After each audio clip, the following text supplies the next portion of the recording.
이 시간 하나님께서 우리에게 주시는 말씀은 예레미야 26장 말씀입니다.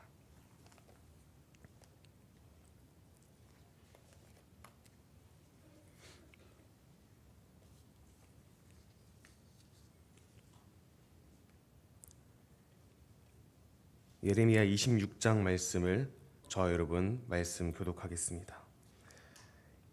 유다의 왕 요시야의 아들 요야김이 다스리기 시작한 때에 여호와께로부터 이 말씀이 임하여 이르시되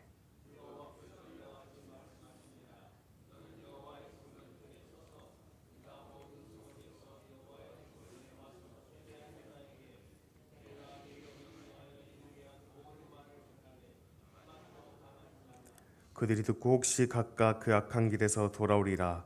그리하면 내가 그들의 악행으로 말미암아 그들에게 재앙을 내리려 하던 뜻을 돌이키리라.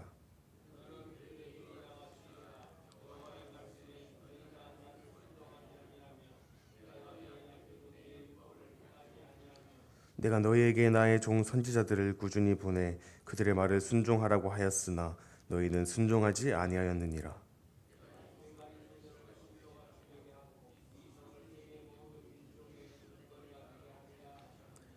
예레미야가 여호와의 성전에서 이 말을 하매 제사장들과 선지자들과 모든 백성이 듣더라.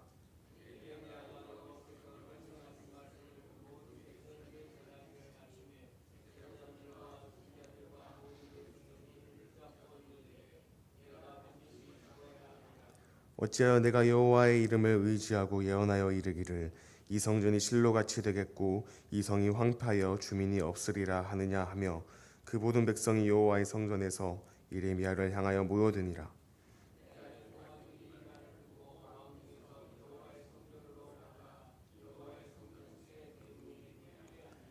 제사장들과 선지자들이 구관들과 모든 백성에게 말하여 이르되 이 사람은 죽는 것이 합당하니 너희 귀로 들음같이 이 성에 관하여 예언하였음이라.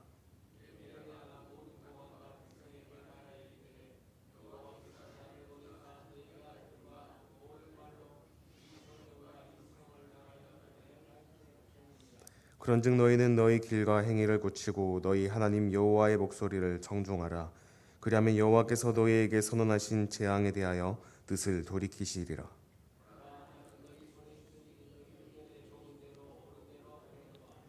너희는 분명히 알아라. 너희가 나를 죽이면 반드시 무지한 피를 너희 몸과 이 성과 이 성 주민에게 돌리는 것이니라. 이는 여호와께서 진실로 나를 보내사 이 모든 말을 너희 귀에 말하게 하셨음이라.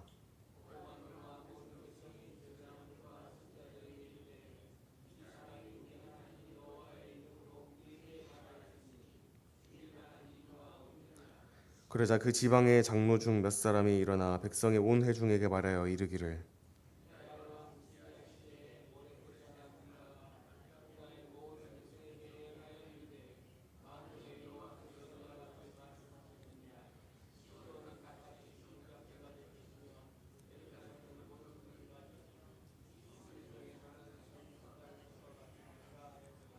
유다의 왕 히스기야와 모든 유다가 그를 죽였느냐. 히스기야가 여호와를 두려워하여 여호와께 간구하매 여호와께서 그들에게 선언한 재앙에 대하여 뜻을 돌이키지 아니하셨느냐. 우리가 이같이 하면 우리의 생명을 스스로 심히 해롭게 하는 것이니라.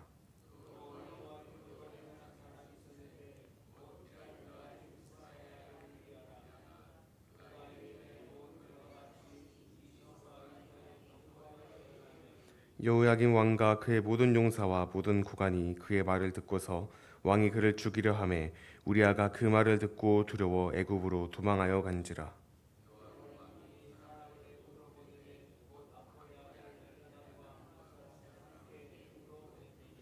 그들이 우리아를 애굽에서 연행하여 여호야긴 왕에게로 그를 데려오매 왕이 칼로 그를 죽이고 그의 시체를 평민의 묘지에 던지게 하니라. 아들 아이감의 손이 예레미야를 도와주어 그를 백성의 손에 내어주지 아니하여 죽이지 못하게 하니라. 아멘. 오늘 예레미야 26장은 하나님의 말씀을 전하는 것이 얼마나 큰 용기가 필요하며 또한 그 상황 가운데 위험을 당할 수 있음을 보여주고 있습니다. 그러나 그 안에 하나님의 섭리와 보호가 어떻게 이루어지고 역사되는지를 보여주고 있습니다. 오늘 본문은 하나님께서 예레미야 선지자를 통하여 유다에 가서 나의 말을 전파하라. 그렇게 하나님의 말씀을 대언하지만 오히려 유다 백성들은 그 예레미야 말을 듣지 않고 그를 죽이려 하는 상황입니다. 1절 말씀을 보면 유다의 왕 요시야의 아들 여호야김 초년에 여호와께로부터 이 말씀이 임하니라 이르시되, 이 본문의 시간적 배경은 여호야김 왕의 초년입니다. 그는 요시야 왕의 아들이지만 아버지와는 달리 하나님 앞에 악한 왕이었습니다. 하나님은 나라의 지도자가 변했을 때마다 말씀을 새롭게 주셨는데 오늘 본문도 마찬가지로 하나님께서 여호야김 그 초기에 예레미야를 통해 말씀을 전하고 계신 것입니다. 2절 말씀에 이렇게 기록되어 있습니다. 여호와께서 이같이 말씀하시되 너는 여호와의 집 뜰에 서서 유다 모든 성읍에서 여호와의 집에 와서 경배하는 자에게 내가 내게 명령하여 이르라고 한 모든 말을 하나도 빼지 말고 말하되. 여기서 하나님은 예레미야에게 성전 뜰에서 서라고 말씀하십니다. 이 말은 즉 백성들이 예배하러 가는 자리, 예배당이라고 이해할 수 있습니다. 그곳 가운데 하나님의 말씀을 전파하라는 것입니다. 이것은 예배가 형식에 머물고 회개가 없는 백성들의 예배 가운데 주시는 하나님의 말씀이었습니다. 하나도 빼지 말고 말하라.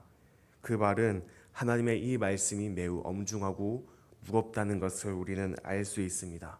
그리고 이 이스라엘 백성들에게 너무나도 중요한 하나님의 메시지임을 이 말씀에서 이야기하고 있습니다. 3절 말씀에 그들이 듣고 각기 악한 길에서 돌아오리니 그리하면 내가 그들의 악행으로 말미암아 그들에게 재앙을 내리려 하던 뜻을 돌이키리라. 여전히 하나님께서는 이 백성들에게 말씀을 전하실 때 여전히 기회를 주십니다. 하나님께서는 심판을 경고하시면서도 회개의 가능성을 열어두십니다. 악한 길에서 돌아오라. 여기서도 하나님의 간절한 호소를 보여주고 있습니다. 4절과 5절 말씀에 하나님은 반복적으로 계속해서 말씀하셨습니다. 선지자들을 통해 쉬지 않고. 그러나 문제는 무엇입니까? 백성들이 쉬지 않고 전하는 그 하나님의 말씀에 귀 기울이지 않았다는 것입니다. 백성들이 듣기를 거절했다는 것입니다. 그럼에도 불구하고 하나님의 말씀 앞에 귀를 닫은 백성은 결국 심판을 자초하게 될 것입니다. 우리의 삶을 돌아보면은 우리는 듣고 싶은 말을 듣고 듣기 싫은 말은 흘러듣는 경향이 있습니다. 내가 원하는 답을 듣기 좋아하지만 내가 원하지 않는 답을 듣고 싶어 하지 않습니다. 그러나 때로는 우리 삶 가운데 때로는 쓰고 떫은 그런 이야기들이 어쩌면 하나님의 음성일지도 모른다는 것입니다. 과연 나는 내가 원하는 답을 듣고 있는가? 아니면은 비록 내가 원하지 않더라도 하나님께서 나에게 주시는 음성이라는 것을 우리는 기억하고 그 말씀을 받고 있는가? 그 자세가 결국에는 하나님께서 심판을 내리실지 그 뜻을 돌이킬지 그 태도에 달려 있다는 것을 이 말씀을 통해 우리에게 보여주고 있습니다. 6절 말씀에 내가 이 집을 실로같이 되게 하고 이 성읍을 세계 모든 민족의 저주거리가 되게 하리라 라고 말씀하십니다. 하나님은 여기서 실로의 역사를 떠올리게 하시는데 이 실로라는 곳은 어떤 곳이냐? 이스라엘 백성이 가나안 땅에 들어간 이후 여호수아 시대부터 사사기 시대까지 하나님의 성막이 있던 곳입니다. 당시 이스라엘의 종교 중심지였습니다. 그리고 그곳에는 하나님의 임재를 상징하는 언약궤가 놓여 있었습니다. 바로 실로에 있는 그 성막의 말입니다. 이스라엘 백성들이 실로에 있는 언약궤가 하나님께서 우리를 보호해주는 보호막이라고 생각했습니다. 어쩌면 그들은 이것을 하나님께서 우리와 함께 하신다는 부적 같은 존재로 여겼을지도 모르겠습니다. 그러나 사무엘상 4장을 보면 블레셋과의 전쟁에서 패배한 이스라엘이 언약궤를 전장으로 가져오게 되는데 이것은 그들이 하나님께 기도하고 하나님을 의지하기보다는 이 상징적인 언약궤를 의지했음을 우리가 알 수 있습니다. 그들은 그저 승리를 위한 부적으로 사용했습니다. 결과는 어떻습니까? 결국 블레셋과의 전투에서 패배하게 되고 언약궤는 뺏기게 됩니다. 그리고 그 이후로 실로는 파괴되고 맙니다. 여기서 내가 이 집을 실로같이 되게 하겠다라는 말은 이스라엘 백성들의 잘못된 예배를 비판하고 있으며 곧 머지않아 실로와 같이 너희도 그렇게 될 것이라고 경고하고 있는 것입니다. 내가 이 집을 실로같이 되게 하고 라는 것은 이전의 역사를 상기시키면서 껍데기만 남은 유다 백성들의 신앙은 무너질 수밖에 없다는 것을 이야기하고 있습니다. 7절과 8절 말씀을 보면은 제사장들과 선지자들과 모든 백성이 예레미야가 여호와의 성전에서 이 말을 이르기를 들으매, 그리고 제사장들과 선지자들과 모든 백성이 그를 붙잡고 이르되 내가 반드시 죽어야 하리라고 이야기합니다. 예레미야는 하나님의 말씀을 대언하러 왔습니다. 그러나 그들이 듣기에는 이 말이 매우 거북했습니다.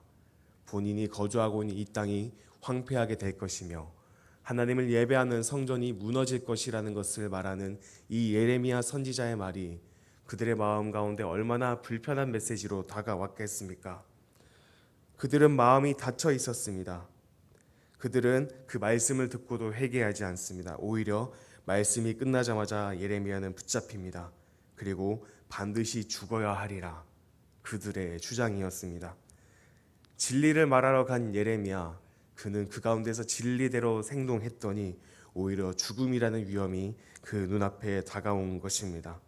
9절 말씀에 너희가 어찌하여 여호와의 이름으로 예언하기를 이 성전이 실로같이 되겠고 이 성읍이 황폐하게 되리라 하느냐 하고 모든 백성이 여호와의 성전에서 예레미야를 향하여 모여드니라. 결국 이 말에 분개하여서 수많은 백성들이 이 자리로 모여들게 됩니다. 11절 말씀에 제사장과 선지자들이 구관들과 모든 백성에게 말하여 이르되 이 사람은 죽는 것이 합당하니 너희 귀로 들은 이 예언을 하였습니다. 종교 지도자들도 앞장서서 예레미야를 정죄합니다. 그리고 이 소문이 유다 전체에 퍼지게 되어서 종교적인 문제를 떠나 정치적인 문제까지 번져 나가게 됩니다. 그리고 구관들은 이것을 조사하기에 이릅니다. 12절 말씀에 예레미야가 이렇게 이야기합니다. 여호와께서 나를 보내사 너희가 들은 이 모든 말로 이 집과 이 성읍에 예언하게 하셨느니라. 예레미야는 그럼에도 담대하게 말합니다. 이 모든 말은 하나님께서 나를 보내어 하게 하신 것이다. 그는 자신의 말이 아니라 하나님의 말씀을 전했다는 사실을 밝힙니다. 예레미야는 진실되게 그리고 담대하게 그 진리를 선포했습니다. 13절에 이제 너희는 너희 길과 행위를 고치고 너희 하나님 여호와의 목소리를 들으라. 그리하면 여호와께서 너희에게 선언하신 재앙에 대하여 뜻을 돌이키시리라. 예레미야는 계속해서 희망을 이야기합니다. 지금이라도 고치고 하나님의 음성을 들으면 하나님께서 그 재앙을 돌이키실 것이라고 말합니다. 하나님의 심판은 최종 선언이 아니라 계속해서 회개를 부르시는 구원의 초대라는 것입니다. 자신을 죽이려고 하는 이스라엘 백성들 앞에서 예레미야는 계속해서 말씀을 선포합니다.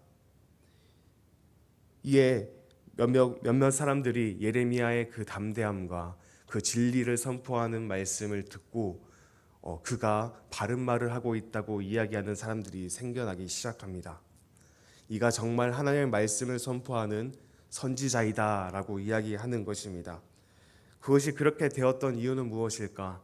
죽음을 불사르고 그 앞에서 하나님의 진리된 말씀을 선포하는 예레미야의 굳센 믿음과 담대함, 그리고 그와 함께 하시는 하나님께서 계셨기 때문일 것입니다. 예레미야는 그 죽음의 위협 가운데서도 그 복음의 전파를 결코 주저하지 않았습니다. 그의 모습을 보면서 우리의 삶을 돌아보게 됩니다. 과연 나는 복음을 대할 때 나는 어떤 태도로 그 복음을 대하고 있는가? 어려움과 힘든 상황 가운데 그것을 내려놓고 세상과 타협하고 있는 모습이 우리의 삶 가운데는 없는가? 때로는 복음을 위해서 내가 고백하고 결단하지만 때로는 나의 상황과 현실적인 벽 앞에서 그것을 내려놓는 모습을 우리 삶 가운데 발견하고 있지 않은가? 우리는 이 예레미야의 모습을 통해서 그와 함께 하시는 하나님을 바라보아야 하며 그리고 그를 통해 역사하실 하나님의 능력을 바라보아야 할 것입니다. 그럴 때 하나님께서 그 삶을 들어 사용하시고 그 삶을 통하여 복음이 흘러가게 하신다는 것입니다. 16절 말씀에 결국에 구관들과 모든 백성이 제사장들과 선지자들에게 이르되 이 사람은 우리 하나님 여호와의 이름을 의지하고 우리에게 말하였으니 죽일 만한 이유가 없다고 이야기를 합니다. 백성들이 계속해서 예레미야를 변호하기 시작합니다. 그의 말이 하나님으로부터 왔다는 것을 인정하는 사람들이 계속해서 생겨나게 된다는 것입니다. 참 암울하고 어두운 상황 가운데 예레미야에게 정말 희망 하나 보이지 않는 상황 가운데 하나님께서는 그들의 마음을 움직이시고 그들의 마음을 열어주셔서 하나님의 말씀을 분별하고 그 하나님의 말씀에 순종하는 결과로 이어지게 만드십니다.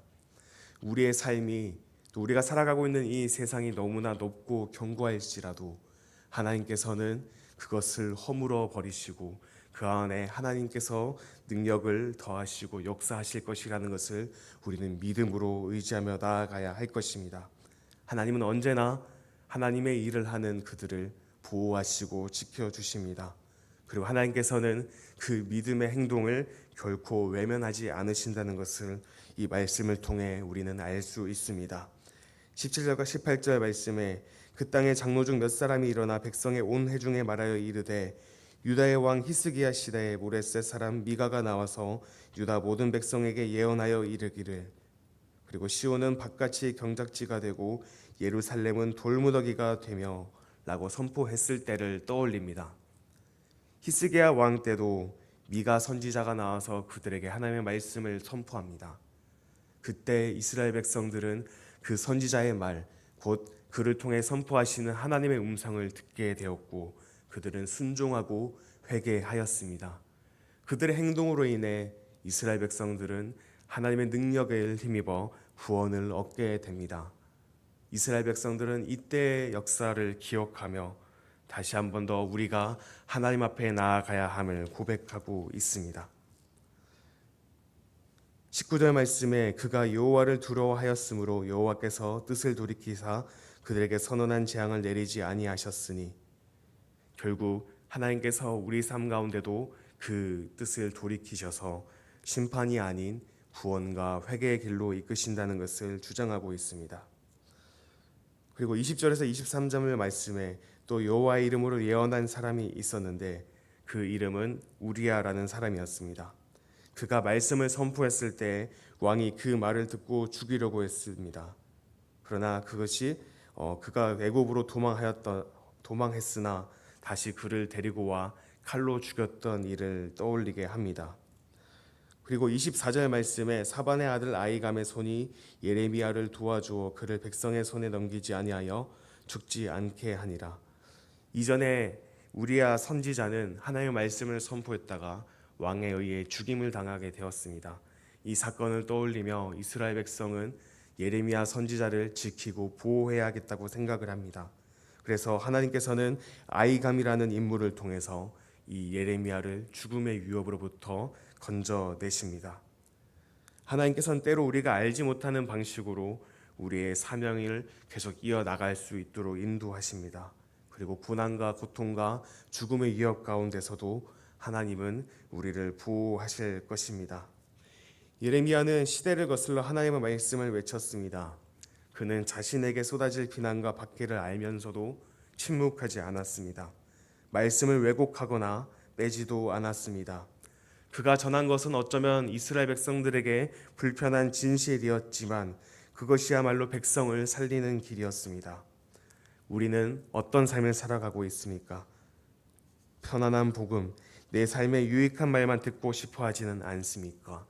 회개를 촉구하는 하나님의 말씀 앞에 마음을 닫고 있지는 않습니까? 예레미야처럼 우리는 진리를 붙들되 사랑으로 말하고 믿음의 담대함으로 살아가는 것이 오늘 하나님께서 우리에게 바라는 삶의 모습이며 부르심입니다. 그러므로 우리는 진리를 말하는 용기를 가져야 할 것입니다. 예레미야처럼 말씀 앞에 자신을 두고 세상이 아니라 하나님을 두려워하는 사람이 되어야 합니다. 직장에서, 가정에서, 교회 안에서 그리고 살아가고 있는 모든 삶 가운데 우리는 진리와 담대함으로 살아가야 합니다. 그리고 우리는 하나님의 음성에 민감하게 반응해야 합니다. 하나님의 경고는 심판보다 회복을 위한 부르심입니다. 말씀이 내 죄를 드러낼 때 회개하고 돌아오는 것이 생명으로 돌아가는 길입니다. 그리고 우리는 하나님의 사람을 위해 기도하고 지지해야 합니다. 세계 곳곳에서 복음을 전파하고 있는 수많은 선교사님들, 그리고 보이지 않는 곳에서 복음의 사명을 감수하고 있는 모든 사람들, 그리고 거창하진 않지만 삶의 작은 자리에서 복음의 그 사명을 붙들고 살아가는 모든 일들을 위해서 우리는 함께 기도하고 그들을 위해 중보해야 합니다. 우리는 날마다 이들을 위해 기도하고 중보하며 그들뿐만 아니라 우리 옆에 앉아있는 믿음의 동력자를 위해서도 우리는 기도해야 할 것입니다. 우리 모두가 하나님의 복음을 붙잡고 세상 가운데 빛과 소금으로 살아낼 수 있는 하나님의 파수꾼, 또 복음의 청지기로서 살아갈 수 있도록 하나님 우리의 삶을 인도하여 주시고 능력을 더하여 주시옵소서. 우리는 날마다 기도하며 나아가야 할 것입니다. 하나님은 언제나 우리를 지키고 보호하실 것입니다. 그리고 우리의 삶을 통해 그 말씀을 이루어 나가실 것입니다. 오늘 하루도 그 말씀 앞에 서시는 저와 여러분 되시기 바랍니다. 그리고 흔들리는 세상 속에서도 누구나 서로가 다 진리라고 주장하는 다원주의가 팽배한 이 시대 가운데서도 우리는 복음의 진리를 붙잡고 하나님을 쫓아 살아갈 수 있는 믿음의 백성이 될 줄 믿습니다. 오늘 하루도 이 말씀 붙잡고 살아가는 우리 모든 성도 되시기를 축복합니다.